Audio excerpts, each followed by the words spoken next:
Assalamualaikum warahmatullahi wabarakatuh. Teman-teman, pagi ini saya nggak ingin belajar bicara tentang biologi ya. Saya ingin sedikit bicara tentang politik, tapi bukan dalam rangka mendukung paslon tertentu. Tapi demi kepentingan kita, gitu ya.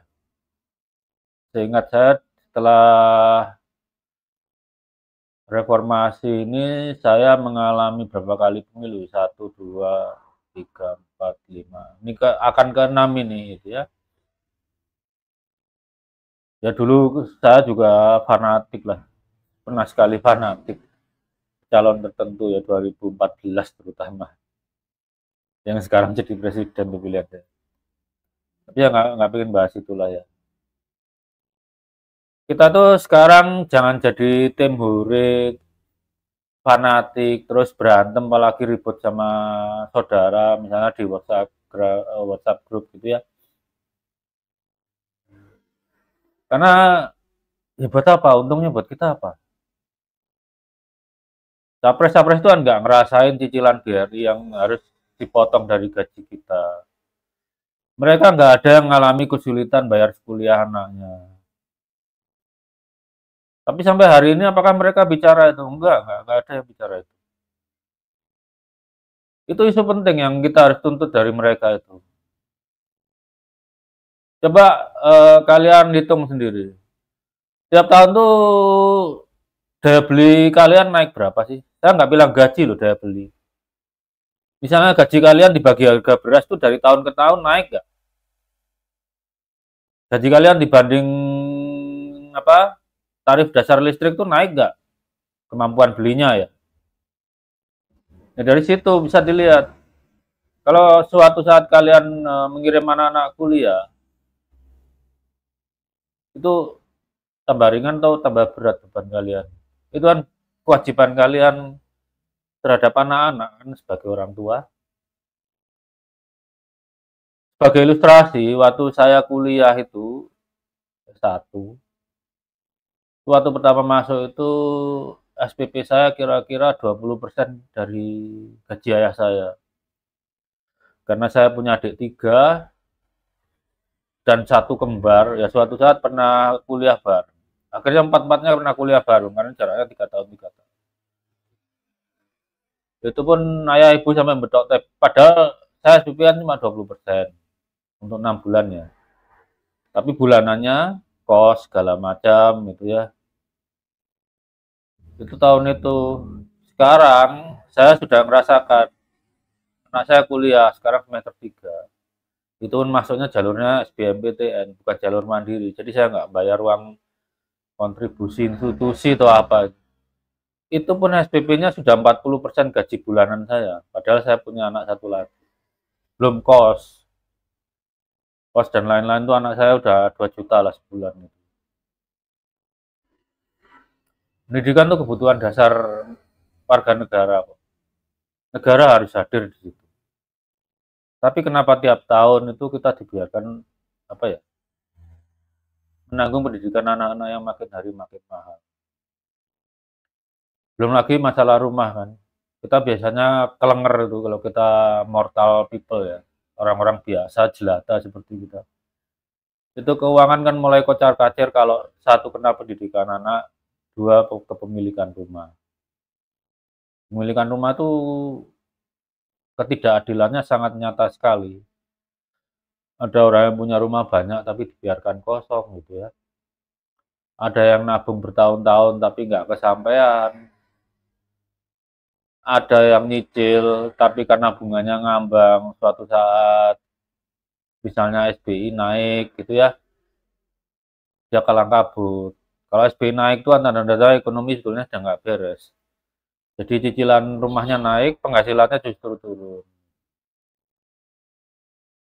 Nah, hal yang kalau kita bersikap skeptis terhadap calon presiden, mereka kan akan berusaha merayu kita. Kalau perlu ngancam aja lah. Kalau nggak ada yang cocok, kita tidur aja ngerayain Valentine. Oh saya gitu. Pemilu-pemilu yang lalu saya kena apa ya, kena dalil lebih baik memilih daripada membiarkan dua yang terburuk, membiarkan yang terburuk itu mimpin. Kalau saya sekarang udah nggak pakai. Kalau saya milih ujungnya saya dirugikan, ya saya mending rugi tidur, nggak usah milih. Itu kalau saya sih. Tapi karena situasinya saya masih ngambang, saya pengen capres itu menyampaikan apa programnya. Jangan janji-janji aja. Kalau janji-janji saja ya anak saya bisa. Tapi bagaimana menyampaikan caranya itulah gitu ya. Misalnya Indonesia itu meratifikasi Paris Accord ya, bahwa kita akan net zero itu tahun 2060 kalau nggak salah. Caranya bagaimana gitu, kan berarti harus dijelaskan tuh transportasi umum gimana. Kemudian korupsi gimana ya? 5 tahun terakhir tuh terutama sejak 2019 ya. IPK kita itu memburuk, indeks persepsi korupsi memburuk. Itu mau nggak mau kan ya terkait juga dengan birokrasi. Birokrasi itu daya belinya dari tahun 2019 itu udah anjlok. Jadi saya kemarin ngurus STNK ya banyak biaya nggak resmi. Saya perpanjangan balik nama juga kayak gitu, bayar nggak dikasih tahu ini untuk apa, tahu tuh angkanya besar. Gitu. Tapi saya juga maklum lah, kadang-kadang maklum sama-sama aparat, mereka cuma jalan keluarnya di situ gitu.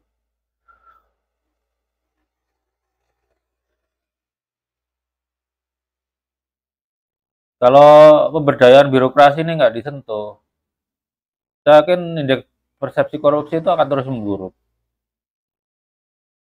Kita nggak bisa apa ya menyelesaikan tuh kayak pencet balon sini dipencet yang lain mengembang itu nggak bisa.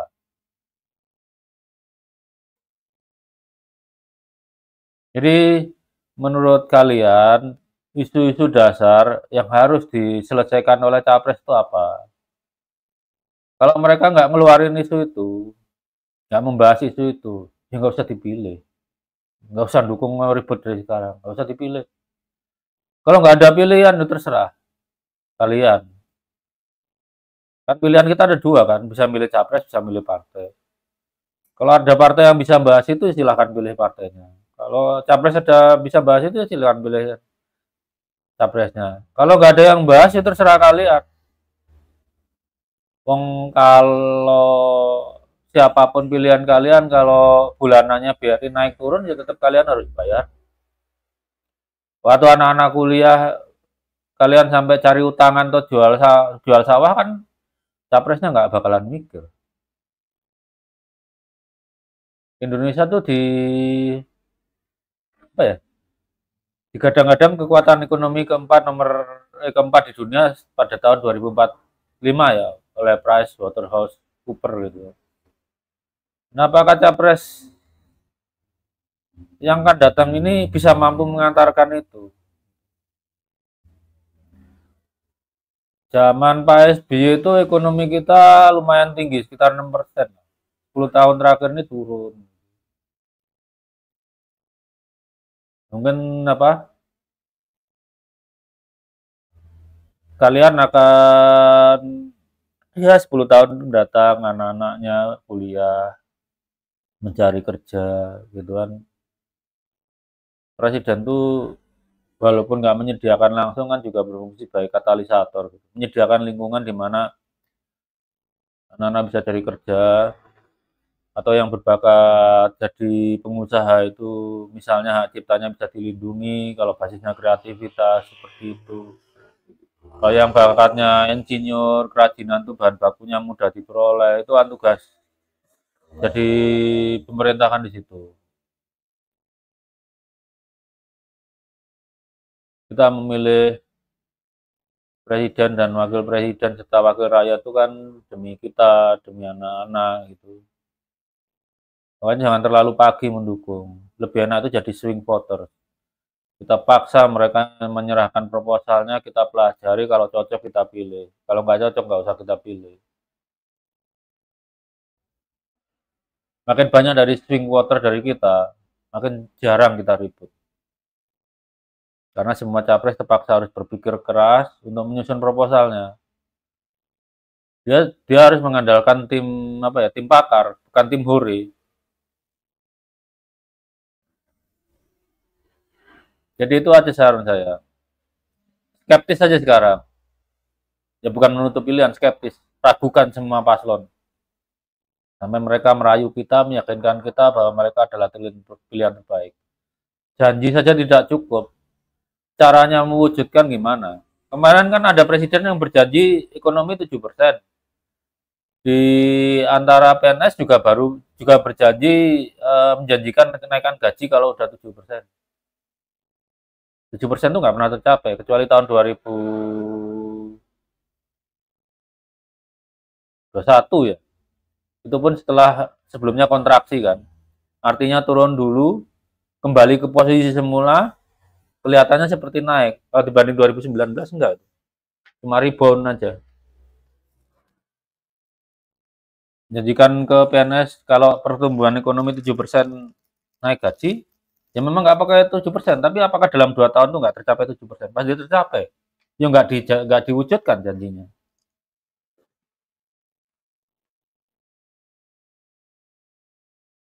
Makanya jangan percaya janji capres manapun. Dia harus menjelaskan caranya mencapai janji itu. Paling kan kepikir menunjuk siapa. Paling bagus kalau capres sudah punya tim bayangan, kabinetnya seperti apa. Kita bisa menilai. Kalau dari akademisi kita bisa lihat dari indeks akademis itu orangnya bakalan inovatif atau enggak. Dari yesmen atau enggak. Atau orangnya mau batu loncatan nanti mau nyapres berikutnya atau enggak. Kan gitu. Itu saran saya. Demi kalian, demi anak-anak kalian, sampai tahap ini, jangan percayai capres manapun, sampai mereka berusaha keras meyakinkan kalian. Kalau umpama cewek gitu ya, walaupun kita jatuh cinta dengan cowok yang mendekati kita, jangan langsung dia ini, bikin dia berusaha keras untuk menaklukkan kita. Kalau kita sudah yakin, baru terima lamarannya. Itu pun kalau mereka berani melamar. Karena gadis saya bilang begitu, kalau kamu jatuh cinta, jangan langsung ya gitu. Tunjukkan dia, biar dia tunjukkan yang terbaik usahanya. Jadi pada intinya, kita nanti bukan memilih presiden yang meneruskan Pak Jokowi atau meneruskan Pak SBY atau meneruskan Bu Mega atau meneruskan Gus Dur. Kita butuh presiden yang lebih baik daripada Pak Jokowi, lebih baik daripada Pak SBY, lebih baik daripada Ibu Mega, lebih baik daripada Presiden Abdurrahman gitu ya. Karena suatu bangsa itu akan maju kalau generasi penerusnya lebih baik dari pendahulunya. Kalau kita milih presiden selevel sama Pak Jokowi, selevel sama Pak SBY, yo gimana majunya gitu loh. Presiden itu kan harus ngasih contoh kepada generasi muda bahwa saya lebih baik daripada pendahulu saya. Gitu. Kalau dia nggak lebih baik dari pendahulunya, padahal modalnya misalnya lebih gede ya, kan PDB kita naik toh tiap tahun tuh. Tapi ternyata nggak lebih baik, pertumbuhan ekonominya nggak lebih baik dari sebelumnya, ya dia nggak bisa dibilang presiden berhasil gitu. Atau kalau kalian merasa bahwa semasa kepemimpinannya makin susah beli rumah, makin mahal membiayai pendidikan anak-anak, ya dia nggak bisa dibilang presiden yang berhasil. Karena itu kita menuntut bahwa kita itu membutuhkan presiden yang lebih baik dari pendahulu-pendahulunya. Dan itu bisa dituangkan dalam rencana kerjanya. Rencana kerjanya itu yang kita kritisi. Rencana kerjanya itu yang kita kritisi gitu ya. Kita harus kritis demi kita, demi anak-anak. Jadi kita harus memilih capres yang lebih baik dari pendahulu-pendahulunya, bukan hanya meneruskan saja.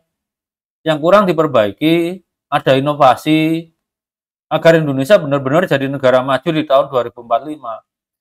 Di negara, walaupun kita dengan PDB terbesar di negara-negara Islam, kita bukan negara yang paling berpengaruh loh ya.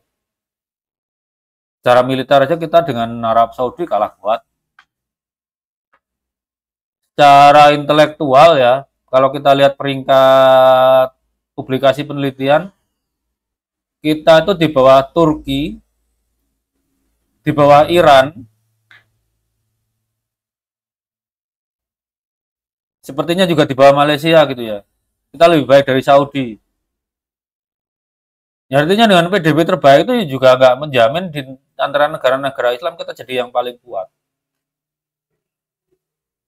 Jadi itu saja saran saya. Kita pilih presiden yang lebih baik dari Presiden Gus Dur, Presiden Megawati, Presiden SBY, Presiden Jokowi. Kita milih yang lebih baik dari mereka.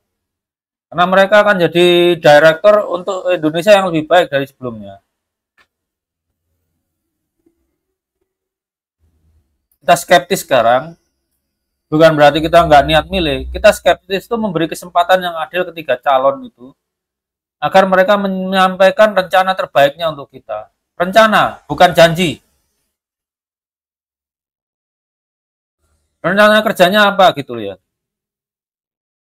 Namanya presiden memang nggak akan memuaskan semua orang nantinya. Tapi kalau dia punya rencana yang bagus, sistemik, sehingga yang diuntungkan itu juga sebagian besar. Terus dia punya rencana yang baik untuk menanggulangi yang gagal. Itu kan. Jadi skeptis saja dulu, pilih presiden yang lebih baik dari sebelumnya, dan nggak usah berantem gara-gara pilpres. Kita jangan jadi tim hore.